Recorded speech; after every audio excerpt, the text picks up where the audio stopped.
कि जब अपने धर्म के लिए काम करता हूँ तो ऊर्जा मिलती है जी।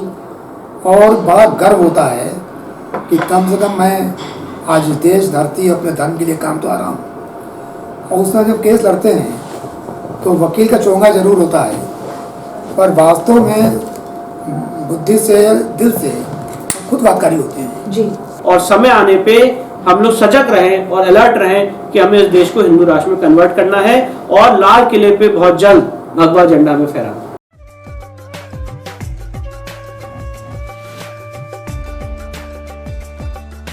नमस्कार, रेवा टीवी डिजिटल मीडिया में मैं सिमरन आप सभी का स्वागत करती हूँ। किसी ने क्या खूब कहा है कि विधाता के अदालत में जो वकालत है वो बहुत प्यारी है। कर्म करिए, कभी मौन रहिए तो कभी अपनी आवाज को बुलंद करिए, क्योंकि मुकदमा सब पर जारी है। और कहते हैं ऊपर वाला जो है वो आपके हर कर्म को देखता रहता है और उसका जो मुकदमा है वो सब पर जारी रहता है। और जब कोई वकालत को अपने करियर के रूप में चुनता है तो बहुत सारी परेशानियों का भी सामना करना पड़ता है। कभी जीत होती है, कभी हार होती है, कभी किसी ऐसे इंसान को बचाने के लिए उसको बड़ी मशक्कत करनी पड़ती है जो कि निर्दोष होता है।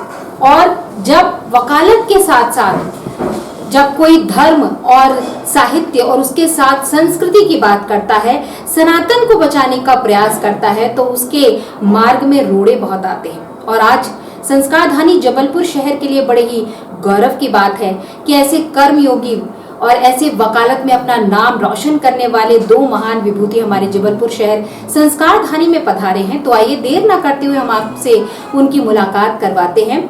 सबसे पहले तो सीनियर एडवोकेट हरिशंकर जैन जी और साथ में उनके सुपुत्र जी हैं विष्णु शंकर जैन जी। बहुत बहुत स्वागत है रेवा टीवी डिजिटल मीडिया में। और ये हमारा सौभाग्य है कि आपके द्वारा जिस प्रकार से हिंदुत्व की जो उद्देश्य के साथ आप आगे बढ़ रहे हैं और वो लड़ाई लड़ रहे हैं, जब ज्ञानवापी का मामला आया और आप दोनों का नाम आया तो एकदम से लोगों ने आप दोनों को जानने की कोशिश की। लेकिन आप लोगों का प्रयास तो काफी पहले से चल रहा था। कहते हैं जब आप किसी केस को लड़ते हैं तो बहुत सारे साक्ष्य आपको इकट्ठे करने पड़ते हैं, उस जगह पे जाना पड़ता है, पूरा एक टीम वर्क होता है। चाहे मैं बाबरी की बात करूं, चाहे मैं बात करूं अगर काशी विश्वनाथ की, मथुरा की भी। और ऐसे में आपको बताना चाहूंगी कुल 102 केस है और बल्कि मैं कहूंगी उससे ज्यादा भी हैं, जिनके लिए दोनों पिता पुत्र की जो जोड़ी है वो प्रयास कर रही है। और ये हमारी सनातन परंपरा के लिए बड़े गौरव की बात है कि इतना महान काम आप कर रहे हैं एडवोकेट होते हुए। तो कैसा लगता है जब आप सनातन परंपरा के लिए लड़ते हैं? देखिए, कुछ आपने ज़्यादा प्रशंसा कर दी, वैसे प्रशंसा के लायक उतना नहीं है। तो ये बात सही है जी कि जब अपने धर्म के लिए काम करता हूँ तो ऊर्जा मिलती है जी। और बड़ा गर्व होता है कि कम से कम मैं आज देश धरती अपने धर्म के लिए काम तो आ रहा हूँ। और उसमें जब केस लड़ते हैं तो वकील का चोंगा जरूर होता है, पर वास्तव में बुद्धि से दिल से खुद बातकारी होते हैं जी। नाम दूसरे का होता है, अलग चीज़ है कि उस केस में हमको इतना अपना दिल लगा हुआ होता है कि इसको मैं जीतना ही जीतना है जी। और इन सारे केस के करने के पहले एक बहुत लंबी प्लानिंग होती है। हमारी पूरी टीम होती है, पूरा रिसर्च करते हैं। हम हैं, विष्णु जी हैं और मैं जितने साथी हैं सब रिसर्च करते हैं, उस पर डिस्कशन होता है, घर में अदालत लगती है, प्रास और कांस दोनों पर बात होती है क्या कि एक पक्ष एक विपक्ष उसमें एक साइड का लेगा तो पॉइंट करता है, फिर जो उभर के आता है वो हम लेके आते हैं। और मुझे खुशी है कि पिछले 30 साल से लगातार, उसके पहले की बात तो मैं भी नहीं कर रहा हूँ जी, पर 30 साल से लगातार मैं अपने हिंदू धर्म की सेवा में लगा हूँ। और मुझे इस बात का बहुत गर्व है कि मेरे बाद मेरे बेटे भी उसमें आ गए और दोनों ने प्रण लिया है कि जब तक देह में खून रहेगा, जब तक जिंदगी रहेगी, तब तक इस धर्म के लिए काम करना है। तो इस धर्म में या हिंदूवादियों ने, सनातनियों ने 800 साल से ज़्यादा कष्ट भोगा है और वो कष्ट उम्मीद थी कि सन 47 के बाद से समाप्त हो जाएगा, स्वतंत्रता मिलेगी और यहाँ हिंदू राष्ट्र होगा और हिंदुओं की अपनी एक सरकार होगी और फिर से वो चीज़ें जो चली गई वापस आएंगी। परंतु छल हुआ, वैसा नहीं हुआ। और हम ये पा रहे हैं कि बल्कि सेकुलरवाद का इतना नंगा नाच हुआ सेकुलरवाद के नाम पर, अल्पसंख्यकवाद के नाम पर मुस्लिम्स को फ़ायदा दिया गया और सेकुलरवाद के नाम पर हमारे हक छीने गए। तो मैं ये देख रहा हूँ कि हमको जगना होगा और जग चुके हैं। अगर न जगे होते तो 2014 में मोदी जी न आते और पूरी की पूरी देश की जनता और ख़ासतौर से नौजवान आज हिंदुत्व के लिए काम करना चाहता है। मेरे पर रोज़ फ़ोन आते हैं जी। और कहते हैं जुड़ना चाहते हैं। और ये बात 30 साल पहले नहीं थी, ये बहुत तेज़ी से 20 साल या जब से बाबरी ढांचा का विध्वंस हुआ, एक कलंकी ढांचे का, उसके बाद से लोगों में जोश आया और लोग आया कि शौर्य आया कि अब हिंदू जनता भी अपने धर्म के लिए कुछ काम कर सकती है। तो इसी क्रम में हम लोग का काम कई लेवल पर चल रहा है। ताजमहल का शूट चल रहा है, जिसमें ताजमहल ही तेजोमहल है। वहाँ भगवान शिव का आराधना होती थी, जिसको शाहजहाँ ने कब्जा कर लिया था। आपके यहाँ का जो बिल्कुल मध्य प्रदेश की धड़कन है, या कहे मध्य की आन बान शान है, भोजशाला जी, जो कि 1034 में बनी थी, उसको राजा भोज ने बनवाया था।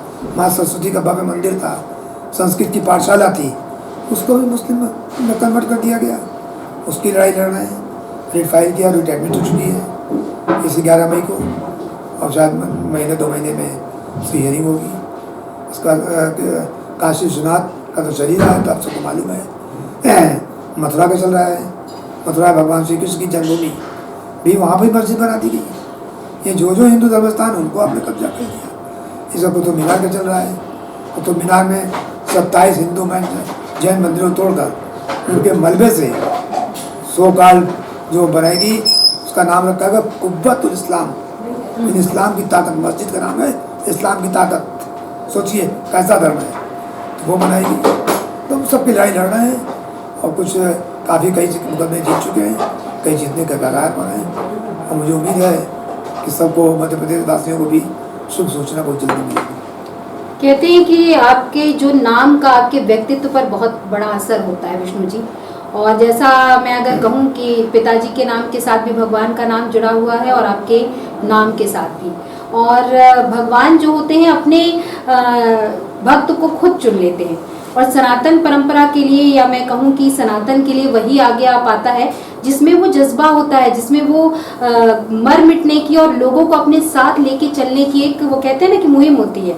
और वो आप लोगों ने कह सकते हैं कि एक जंग छेड़ रखी है साक्ष्यों के साथ, सिर्फ वचनों के साथ नहीं बल्कि साक्ष्यों के साथ। अगर मैं बात करूं राम मंदिर की, तो आपके पिताजी ने एक बहुत बड़ा कार्य किया था जब वहां पर बाबरी मस्जिद में ये लोग जब बात कर रहे थे कि पूजा नहीं करने दिया जाएगा, तो सनातनियों की पूजा करने के लिए गुहार लगाई और उस गुहार को सुना गया। और अब अगर मैं आपसे बात करूं कि ज्ञानवापी का जब मामला आया, सब कहने लगे कि नहीं वो तो फव्वारा था जबकि शिवलिंग था।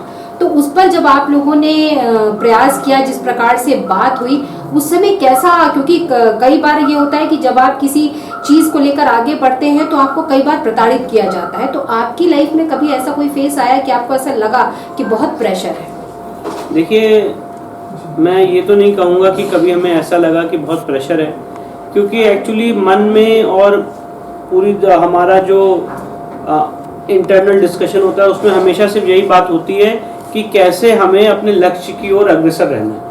हमें और पिताजी को सिर्फ अपना लक्ष्य दिखता है, कौन क्या बोल रहा है हमारे बारे में, कौन मीडिया में क्या भ्रम फैला रहा है, इससे हमें कोई भी फर्क नहीं पड़ता है। कोई हमें क्रिटिसाइज कर रहा है तो हमें फर्क नहीं पड़ता है, कोई हमें अप्रिशिएट कर रहा है तो कोई फर्क नहीं पड़ता है। हम लोग इन सारी चीज़ों से ऊपर उठ चुके हैं और सिर्फ जो हमारा लक्ष्य है, अपने इन धर्म स्थलों को मुक्त कराने का जो हमने बीड़ा उठाया है, हमें सिर्फ और सिर्फ वही दिखता है। वही लॉ, वही फैक्ट्स, वही एविडेंस हम जुटाते हैं, वही इंटेलेक्चुअल एक्सरसाइज करते हैं जिससे हम अपने लक्ष्य की ओर अग्रसर हों। अब जैसे कि आपने बात उठाई कि बहुत लोग ऐसे प्रेशराइज करते हैं, तो मैं इसको ऐसे बताना चाहता हूं कि जो हमने वहां पे मांग की थी ज्ञानव्यापी में, हमने कहा था कि जो 16 मई 2022 को वहां पे शिवलिंग बरामद हुआ है जी, जिसको हमने वहां पे वजू किया जा रहा था, वजू का पानी उसमें जा रहा था, हमारे आराध्य की बेइज्जती हो रही थी, उसको हमने रुकवाने का काम किया। 16 मई को सिविल जज सीनियर डिवीजन ने वहां को उस एरिया को सील किया। उस सीलिंग ऑर्डर को सुप्रीम कोर्ट ने 20 मई के ऑर्डर से अफर्म किया। तो हमारा ऐसा मानना था कि अभी शिवलिंग का अर्घा मिलना बाकी है। जी। जो उसके नीचे है, और मुस्लिम पक्ष बराबर डाउट कर रहा है कि ये फाउंटेन है, ये शिवलिंग नहीं है। तो अगर एक पक्ष ये कह रहा है कि ये शिवलिंग है, एक पक्ष ये कह रहा है कि फाउंटेन है, तो निर्धारित कैसे होगा? सिर्फ और सिर्फ आर्कियोलॉजिकल सर्वे द्वारा, जब तक इसकी साइंटिफिक जांच नहीं होगी, बिना उसको छेड़छाड़ किए हुए ये एक्सरसाइज कभी भी कंप्लीट नहीं हो सकती। क्योंकि अगर आज 100 करोड़ हिंदू जनता मानती है वो शिवलिंग है, तो क्या वो वोट देगी कोर्ट में आके? ऐसी तो कोई प्रक्रिया लीगल प्रोसेस में है नहीं। या मुस्लिम समाज के लोग कहते हैं कि वो फव्वारा है, तो क्या उनका वोट या प्लेबिसाइड कराया जाएगा? ऐसी कोई प्रक्रिया लीगल प्रोसीडिंग्स में है नहीं। एक ही इसके लिए उसका निस्तारण हो सकता है कि इसमें कोर्ट एक्सपर्ट ओपिनियन बुलाए। जैसे राम मंदिर के केस में एक्सपर्ट ओपिनियन बुलाई गई थी आर्कियोलॉजिकल सर्वे ऑफ इंडिया की, जो एएसआई एक्ट में भी प्रोवाइडेड है सेक्शन 22-23 में, वैसे ही यहाँ पे एएसआई की एक्सपर्ट्स बैठाए जाए। अब उसमें कुछ शरारती तत्व हैं जिन्होंने भ्रम फैलाने की कोशिश की और ये कहा कि शिवलिंग को ये लोग डैमेज कर देंगे और कार्बन डेटिंग की मांग की है शिवलिंग की, जबकि शिवलिंग ऑलरेडी उसमें 63 सेंटीमीटर का छेद हो चुका है। ये एडवोकेट कमीशन की रिपोर्ट कहती है जी। जो शिवलिंग हमें बरामद हुआ है 16 मई का, जिस स्थिति में बरामद हुआ है उसमें ऑलरेडी 63 सेंटीमीटर का छेद हो रखा है। हमने शिवलिंग को डैमेज करने की बात भी नहीं कही है। हमने कहा है कि जीपीआर सर्वे, एक्सकेवेशन और एएसआई के पास ऐसे साइंटिफिक मेथड्स हैं जिससे बिना उसको टच किए एसर्टेन किया जा सकता है कि इसके नीचे कोई स्ट्रक्चर मौजूद है कि नहीं है।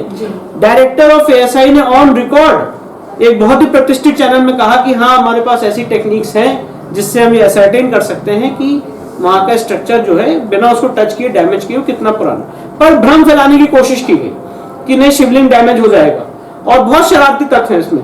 और जो मुस्लिम समाज के लोग हैं उन्होंने एप्लीकेशन दी कोर्ट में कि नहीं, इसको हम एसर्टेन नहीं करेंगे, एसर्टेन नहीं होना चाहिए।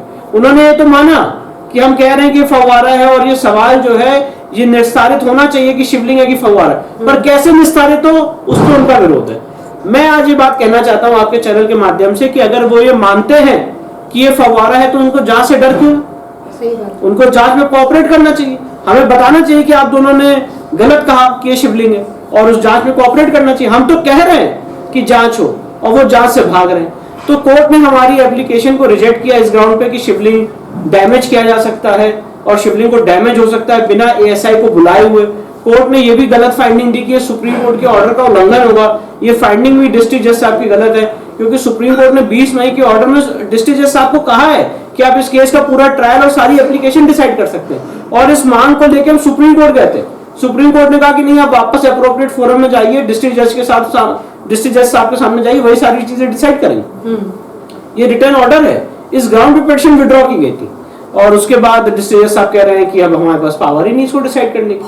तो ये ऑर्डर गलत है, इसको हमने चुनौती देने जा रहे हैं। किस फोरम में चुनौती देंगे वो अभी मैं डिस्क्लोज नहीं करूंगा, पर इस ऑर्डर को हम चुनौती देंगे। और जो हमारी मांग है कि उस एरिया में शिवलिंग मिला, उस मांग पर हम अटल हैं। उसकी साइंटिफिक जांच होनी चाहिए, इस मांग पे हम अटल हैं। और जो भी हमारा जो पूरा टेन्योर रहा है, करियर रहा है मेरे पिताजी का 47 साल की लीगल प्रैक्टिस का, 1976 से इनका एनरोलमेंट है, उसमें बहुत हार मिली। जो आपने 102 केस 114 केस का जिक्र किया, ये तो वो केस है जो भर के लोगों के सामने आए। कितने ऐसे कागज हैं जो इतिहास के पन्ने में दब गए, जो कभी सामने नहीं आए।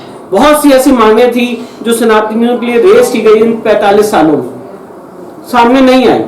पर आज हमें खुशी ये है कि आज जो हम मांगे रख रहे हैं, कम से कम हम हिंदू समाज के लिए आवाज तो उठा रहे हैं, हम लड़ तो रहे हैं, हम चुप तो नहीं बैठे। आज आप मुझे बताइए, ज्ञान व्यापी के मुद्दे पे 1669 में 12 सितंबर 1669 को औरंगजेब ने वो एरिया को विध्वंस किया।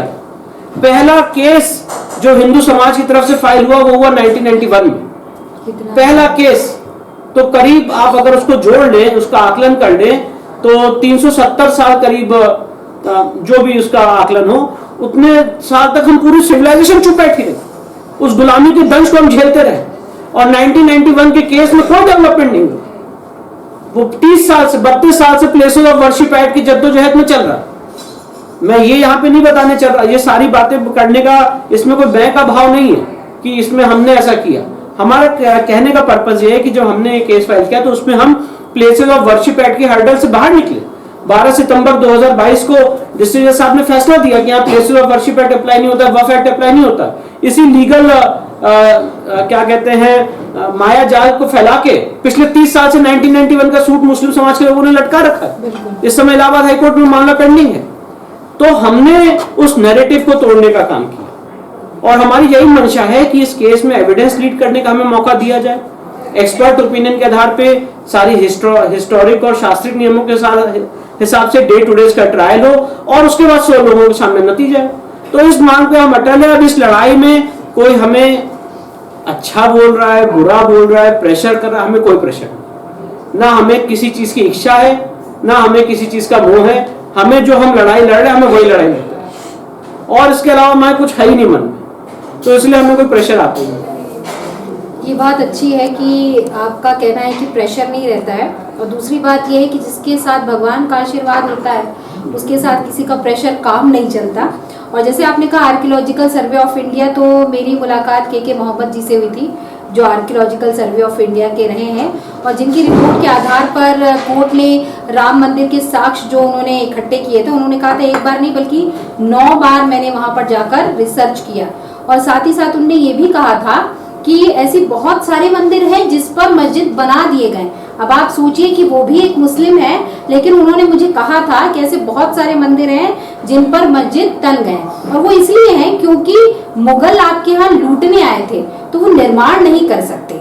और दूसरी बात ये है कि हम ताजमहल की बात करते हैं कि मोहब्बत की निशानी एंड ऑल, तो मैं इस चीज को नहीं मानती, क्योंकि अगर मोहब्बत की निशानी होती तो बनाने वाले के हाथ कलम नहीं कर दिए जाते, उसको तो पुरस्कार दिया जाता।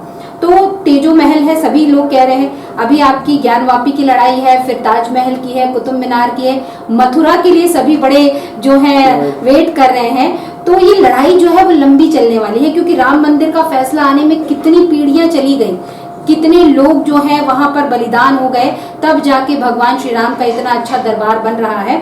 तो मेरी तो बहुत सारी आपको शुभकामनाएं हैं, लेकिन साथ ही साथ मैं आपसे ये पूछना चाहती हूँ कि इस लड़ाई को और कितना मतलब और अच्छे तरीके से आप आगे बढ़ाएंगे और लोगों का कितना सपोर्ट मिलता है आपको? देखिए, लोगों का बहुत समर्थन मिला। ये संचार क्रांति का बहुत बड़ा हम लोगों के लिए वरदान रहा कि लोगों का जब उनके सामने विषय गया और उनको ये पता चला कि हाँ, इस लड़ाई के पीछे ये तथ्य हैं, ये एविडेंसेस हैं, ये फैक्ट्स हैं, चाहे वो काशी का केस हो, चाहे वो भोजशाला का केस हो, चाहे वो मथुरा का केस हो, चाहे वो कुतुब मीनार का हो, ताजमहल का हो, टीले वाली मस्जिद का हो, जब लोगों के सामने विषय गया तो उनको पता चला कि ये सिर्फ विषय भावनात्मक विषय नहीं है, इसके पीछे बहुत बड़ी रिसर्च और अध्ययन है और यहाँ पे मंदिर तोड़े जाने के प्रूफ्स है।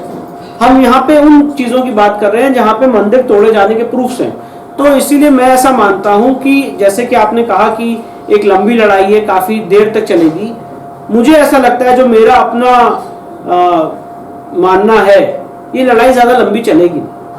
मुझे ऐसा लगता है कि अब इस देश की जनता जाग चुकी है और इस देश की जनता के अंदर वो क्षमता है कि वो जुडिशरी को भी ये बता सके कि उनके मन मस्तिष्क में क्या है। हम सबको याद है कि राम मंदिर का जब फैसला आने वाला था, उसी सुप्रीम कोर्ट ने ये टिप्पणी की थी कि ये हमारे लिए इंपॉर्टेंट मैटर नहीं, पर लोगों का मिजाज बदला और 2 अगस्त से सुनवाई चालू हुई, डे टू डे सुनवाई चालू की गई, 40 दिन तक लगातार सुनवाई हुई और उसके बाद फैसला है। लोगों ने सिर्फ यही मांग की कि नहीं, आप इसकी सुनवाई करिए। नुपुर शर्मा के केस में हमने देखा, लोगों ने एक आवाज उठाई कि नहीं, जो कोर्ट की टिप्पणी थी वो गलत थी। इंडिया की लीगल हिस्ट्री में ऐसा बहुत रेयर हुआ कि एक केस डिसमिस करने के बाद उसको दोबारा अलाउ किया गया। पुरी के केस में हमने देखा, जब रथ यात्रा रोकी गई, उसके बाद पब्लिक ओपिनियन बनी और वो ऑर्डर कन्वर्ट किया गया, चेंज किया गया। तो ये बात फैक्ट है कि डेमोक्रेसी में जनता सुप्रीम होती है, government of the people, by the people, for the people. और जो सॉवरेनिटी है हमारे संविधान में, sovereignty lies with the people. तो इसलिए संप्रभुता लोगों के अंदर है और जब इस देश के लोग अपनी संप्रभुता की ताकत एक्सरसाइज करते हैं तो जो इंस्टीट्यूशंस हैं वो भी उस आवाज को सुनने के लिए मजबूर होते हैं, सुनते हैं। और इसलिए मेरा ऐसा मानना है कि जो हिंदू जनमानस की आवाज है, जहां पे हमारी सभ्यता को कुचला गया, रौंदा गया, हमारे मंदिरों को तोड़ा गया, उनके रेस्टोरेशन की लड़ाई अगर तथ्य और फैक्ट्स के साथ लड़ी जाएगी तो लड़ाई ज्यादा लंबी चलेगी नहीं। इसमें हम सबको, पूरे सनातनी समाज को जीत हासिल होगी और इन सारे मंदिरों को, अपने आस्था के केंद्रों को रेस्टोर करने का काम हम करेंगे। एक चलते चलते सवाल आपसे है, क्योंकि अब पब्लिक जाग गई है और पब्लिक का ये मानना है कि हम जिस देश में रहते हैं वहाँ एक देश एक कानून क्यों नहीं, हमारे लिए अलग, दूसरे के लिए अलग, हमारे मैरिज लॉ अलग, उनके लिए अलग। क्योंकि आपका वकालत का इतना लंबा सफ़र है, तो एक आपसे आवेदन ये भी रहेगा कि इस एक देश एक कानून के लिए भी आप लोगों के द्वारा कुछ कार्य किया जाए। देखिए, एक देश में जो पर्सनल लॉ है वो एक नहीं हो सकते। पर्सनल लॉ से मैरिज की परंपरा, कैसे शादी हो, हर की परंपरा अलग अलग है, सक्सेशन अलग होगा। पर दो मुद्दे महत्वपूर्ण हैं जी। कितनी शादियां हों, कितने बच्चे हों, दो महत्वपूर्ण है। किस एज में शादी और किस एज में शादी हो, बिल्कुल। तीन बातें ही महत्वपूर्ण है। तो देखिए, आपको इच्छा शक्ति रखनी पड़ेगी कि वहाँ पर 9 साल की बच्ची, एज ऑफ पुबर्टी समाप्त और शादी हो जाती है। बिल्कुल। दूसरा, 4 शादी कहने की है, एक को तलाक दिया, 5वीं फिर हो गई, फिर तलाक दिया, 75वीं हो गई, 5वीं मैरिज भी रेगुलर होती है। और 5वीं मैरिज आपने को तलाक दे दिया तो 5वीं कर ली, मतलब 5वीं के लिए 4थी हुई। To be continued. जी, 4 एट ए टाइम 4 ज़्यादा दे सकते हैं। दूसरा, 4 में भी 44 बच्चे, अगर रेशियो देखें तो इतना आ रहा है, तो इस डिसबैलेंस को मिटाना पड़ेगा। इस दिशा में एक कदम मैंने लिया है, विष्णु जी ने फाइल किया है सेक्शन 494 IPC का, जिससे प्राविधान है कि अगर कोई एक से ज़्यादा मैरिज करता है, अगर वो उसके कानून में अवैध है तो शून्य है। तो हमने कहा यही बात कि हिंदू 4 शादी करे, एक से ज़्यादा करे तो पनिशेबल है, ला पनिशमेंट एक होता है, मुस्लिम करे तो कोई पनिशमेंट नहीं है।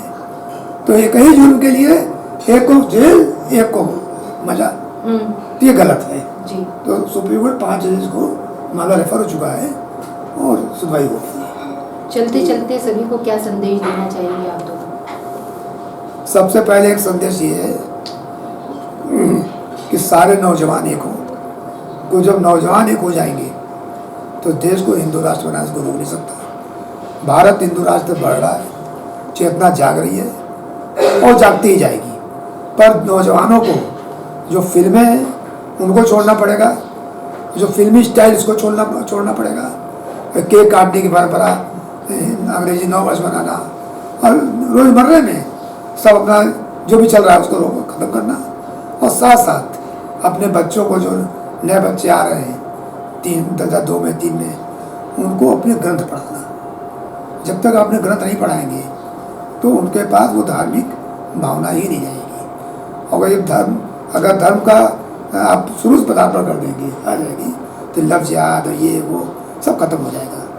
धर्म की कमी वजह से हो रहा है। तो मैं अपील करना चाहता हूँ कि सारे लोग अपने जो नौजवान बच्चे हैं, बालक हैं, बालिकाएं हैं, उनको धर्म से पढ़ाएं। विष्णु जी, आपका क्या संदेश है? देखिए, मेरा यही संदेश है कि जो आज के देश के जितने लोग हैं, जो जिनके सामने सारे विषय गए हुए हैं, उन सारे विषयों को वो अध्ययन करें, उस पर जो इंटेलेक्चुअल एक्सरसाइज हमने कंडक्ट की है उसको पढ़ें और उसके बाद अपनी लीगल ओपिनियन बनाएं। और बिल्कुल सही बात है, जैसे मेरे सीनियर ने भी कहा कि ये देश हिंदू राष्ट्र की तरफ बढ़ रहा है।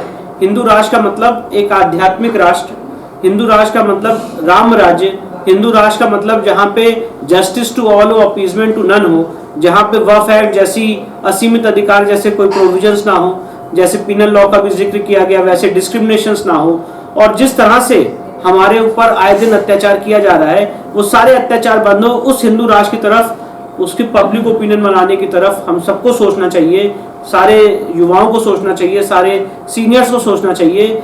इसके लिए मेरा एक संदेश है कि हम लोग इस पर भी अपना चिंतन मंथन रखें और समय आने पे हम लोग सजग रहें और अलर्ट रहें कि हमें इस देश को हिंदू राष्ट्र में कन्वर्ट करना है और लाल किले पे बहुत जल्द भगवा झंडा में फहराना।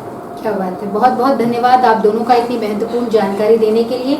संस्कारधानी के जो नवयुवक हैं और साथ ही जो जनता है वो आप सभी के जो ये वर्ड्स है उनको सुनकर बड़े ही ऊर्जावान होगी। और सही बात है, हम ये मानते हैं कि अगर संस्कृति साथ है, हमारे सनातन परंपरा साथ है, तभी जो देश है वो विकसित होगा। और उसके लिए आप जैसे लोग जब कार्य करते हैं तो साथ में युवाओं की टोली अपने आप आगे बढ़ती जाती है और आपका बिल्कुल सही कथन है कि अगर आपको अपनी संस्कृति को बचाना है तो शुरुआत अपने घर से करनी होगी। तो इसके लिए सभी को ये ध्यान देना होगा और आपने इतनी महत्वपूर्ण जानकारी दी और साथ ही समय दिया। बल्कि मैं आपसे निवेदन करना चाहूँगी कि मैं रेवा टीवी के माध्यम से जब आपका समय होगा तो आपसे समय निकाल कर फेसबुक और सोशल मीडिया पे लाइव के लिए भी आपको आमंत्रित करूँगी, तो आप मुझे समय प्रदान करेंगे। बहुत बहुत धन्यवाद।